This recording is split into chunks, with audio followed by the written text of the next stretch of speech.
गावातील बायकावर जबरदस्ती करतोय, त्यांच्यावर अत्याचार करतोय सरकार, लोकांना धमकी देऊन त्यांच्याकडून खंड वसूल करतोय.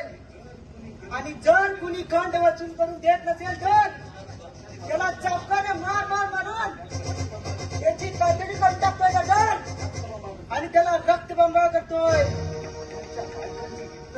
त्यांच्या बायकांची सगळ्या गावासमोर इज्जत लुटतोय सरकार. त्यांच्या अत्याचाराला उतरलंय.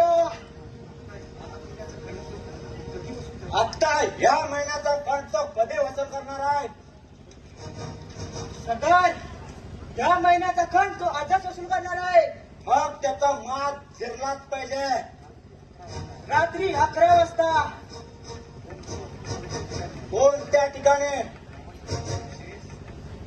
गावाच्या पूर्व दिशेस एक मारुतीचं मंदिर आहे आणि त्या मंदिराच्या झाडाखाली एक वडाचं झाड आहे आणि त्याच वडाच्या झाडाखाली तो खंड वसूल करतोय सरकार.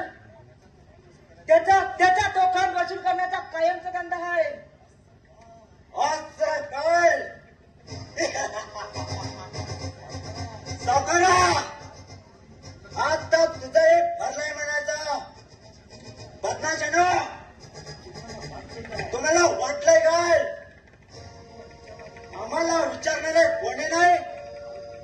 अरे मोठ्यानो, तुमचे ते नुसते घमंड आणि गैरसमज. तुमच्यासाठी हा नागार दादा तेरटे आणि गट्टाच करून येत असतो.